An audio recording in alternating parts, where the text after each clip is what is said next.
Hello everybody, welcome back. I've decided to go out and do a full test of the touring gear today, and whilst I've got everything set up, I thought I'd do a quick walk around the bike, as I've had a few requests for that, all the mods that I've done and the upgrades. I sort of start here at the rear. I got the easy one, which was just some smoked out indicator covers. A lot of people do tail tidies. I don't like them myself. I like the original shape of the Vulcan, and I like the rear end. So I kept it as it is. As you can see, she's on a trolley. That's just so that I can show off the bobbins that are down there. I don't know if you can see that, if I can get in there. They are a very, very quick mod upgrade, and they just make life so much easier when it comes to adjusting the chain. And I suggest getting one with a centre wheel so that you can move her backwards and forwards. Just makes life a lot easier. Then on to underneath the backpack, I've got the sissy bar there for the passenger, obviously the passenger seat and the passenger pegs, trying to encourage my daughter to get on the back with me. I also then put on the back rack, which is OEM. There are various cheaper versions that you can get, almost an all-in-one, but I actually really like the shape of the OEM. This system that I've got here with the bag as well also allows me to have a tent here if I want to have a tent, or it gives me that option anyway. I haven't gone for a seat upgrade simply because over here in Sweden it's just so expensive, man. It's just crazy expensive. So what I did, I went for a wild ass inflatable seat cover, and that so far is working out brilliantly. Of course, with all the electrics, you've got to get the upgrade on the internal sensor. Sorry, I've got some paperwork here. Yeah, the relay sensor inside, which activates all of the points over the bike to that you can plug in various other electrics. You can see I've got the side stand down. I opted for this, for the wider one here, just on the base there, because the side stand, I have noticed that when it is incredibly hot, it can start sinking in. And that just gives me the option, if I'm out in the field, makes it a bit wider, means I don't have to carry a lump of wood around with me or a crushed can or whatever. Again, another simple upgrade. I have actually got plates for the foot pegs, but I just don't like how they feel. I might try again later, but I haven't really, I just don't enjoy them. I've put them on, and I took them off actually. So what was else here? Yeah, of course, the side bags. These are long ride, 35 litres I think they are. Could be 40 litres, I can't actually remember, it was that long ago. They are detachable, make life a lot easier. The only thing I don't like about them is that they're not lockable.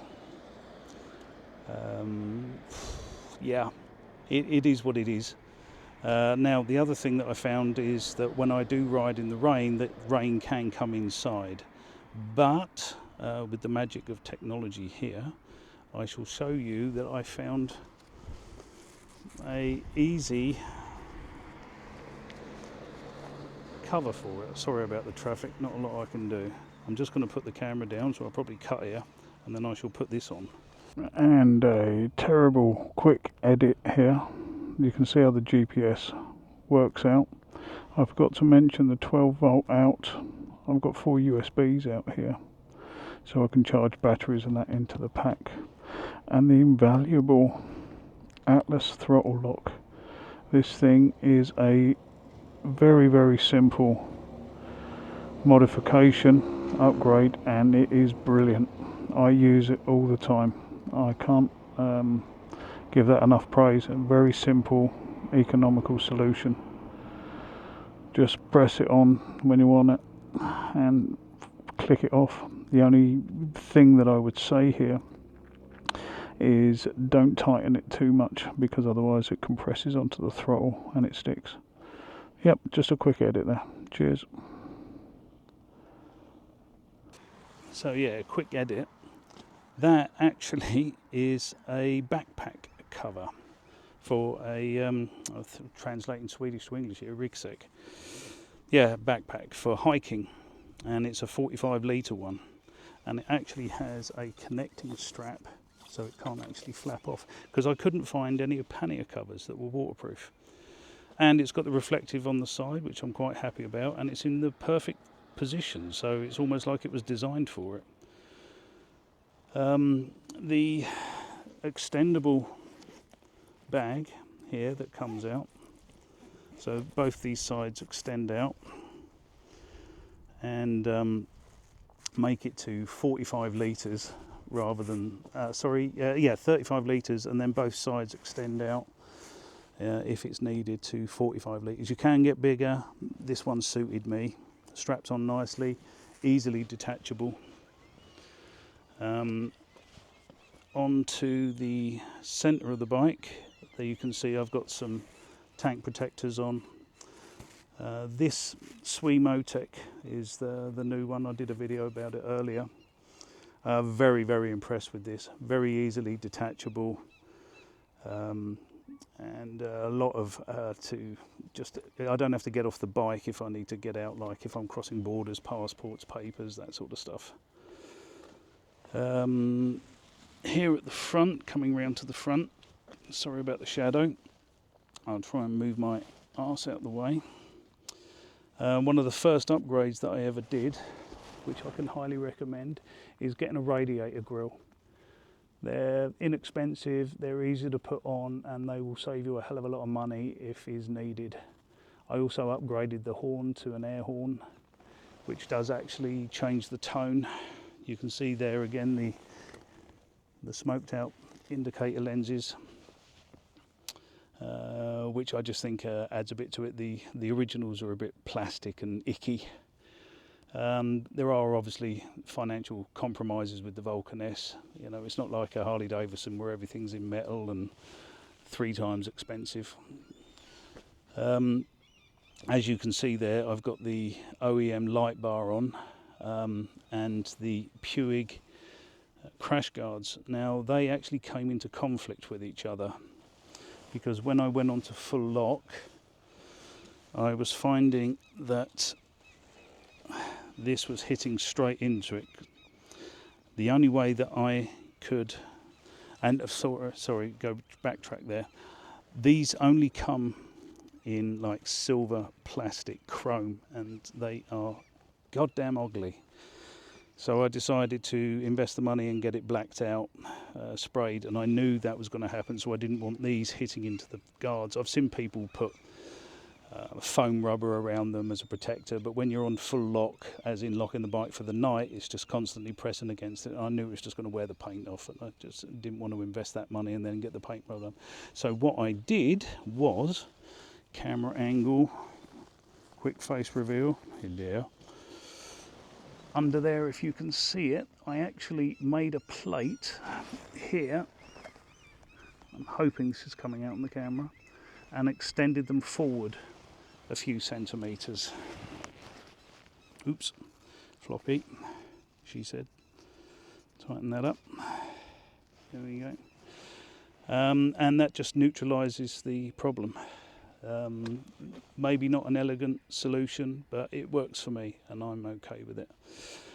I put this grill on simply because the motorway that I tend to go backwards and forwards to work on, there's a lot of ricochet stones, and it's just, one, it will just save me some money if possible, and 2, I actually like the look of it. The Puig windshield came with the bike because it was the performance model. It's adequate enough. I can't say that it's great. I have got the windshield extender on, of course, as you can see, for touring, and that actually on its own doesn't really help very much, but when I combine that together with the Swimotech bag, it really is helpful. The air that swirls over here is neutralised by this, and so goes up more over my crash helmet rather than straight into my face. If I don't have that, the vortex comes over there, circulates here, and is straight into my face. So I don't tend to use it without it. The reason I've got that and the bag is that I can detach them all for just everyday riding, where I don't have to have them on all the time. Some people set up with the full windshield and that, which I think are ugly as hell, the touring windshields. But you know, it's personal choices, and that's what I've gone with. I then went on and I put on these hand guards, which was a job and a half, I must say, but helps an incredible amount because it gets very cold here in Sweden. Quite early in the year, it can get quite cold. The other one that I did here was I put on heated hand grips. Another huge job where you've got to do, I suggest doing that with two people, one that can hold the tank so you can pull the cables under the tank. Now I do actually have these directly coupled to the battery, so the other thing that is worth doing there is just making sure and getting into the habit of double checking that you haven't left it on. I did change from the original levers that came out to some shorter ones that give me a bit more control. I changed out the mirrors, as you can see.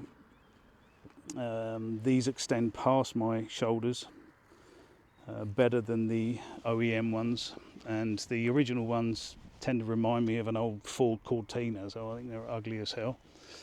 Derek can say hi. Hello Derek, my travelling buddy. What else onto there? Yep, of course the quad lock system with the vibration damper.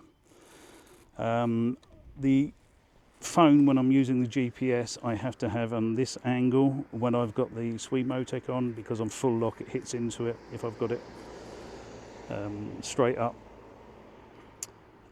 What else? Yeah, of course I've got a camera connector there. So if I want to get a second camera, which I might do, it's just, you know, money. I've also got a tyre pressure monitor system, Jansight, which I can come down here. I think there you can see them there. It's okay. I can't say it's brilliant, but it's okay. Once you know, if you pump up your tyres and you're exact on your tyres and you know what you've got in there, and then put those on, it'll show different numbers. But once you know the ratio of the numbers and that, you can actually keep an eye on it. And it's more for motorway travel, so that if I do start getting a slow puncher on a motorway, it gets a little alarm that comes up and lets me know that my tyres are going down, rather than discovering that my tyres are going down. What else was there? I think we're coming to about it so far. Oh yeah, the arrow system, of course. The arrow system, which sounds, I like the sound of it. Some people don't. Some people like the, oh crikey, I've forgotten the name of it now. But there's a lot of different ones out there. I'm very happy with it, but that comes actually together with the performance model. So yeah, that's what I've got. So today I'm out testing the full lot. The weather is a bit better. It's looking like it's there's an upwards trend in sunny weather, even though it's coming to the end of July. It's just, we've had, I think, 3, maybe 4 days in the entire month of July without rain. So everything at the moment is a bit sort of thrown together, like this video. So yeah, that's about her covered so far. There are a few more things that I want to do to it. Once I get this tour out the way, which should be about at least 3,000 kilometres, I can change out the tyres, and then I'm going to do the sprocket upgrade. Go to a 16 front, and I think it's 43 back. That will give me a bit less of acceleration, but it will hold me longer in the gear on motorways. So I should be able to remove about 1,000 to 1,500 revs, let's say in gear 5 and 6 on the motorway. so to stop that sort of screaming action, which I think would be much better. Yeah, there's not much more to say, so there we go with that. So thank you very much for watching and getting through it with me. I shall do some more videos. Hopefully the tour is going to go ahead, and I should be able to get some videos uploaded of actually going to places rather than getting the bike set up. So cheers, catch you in the next one.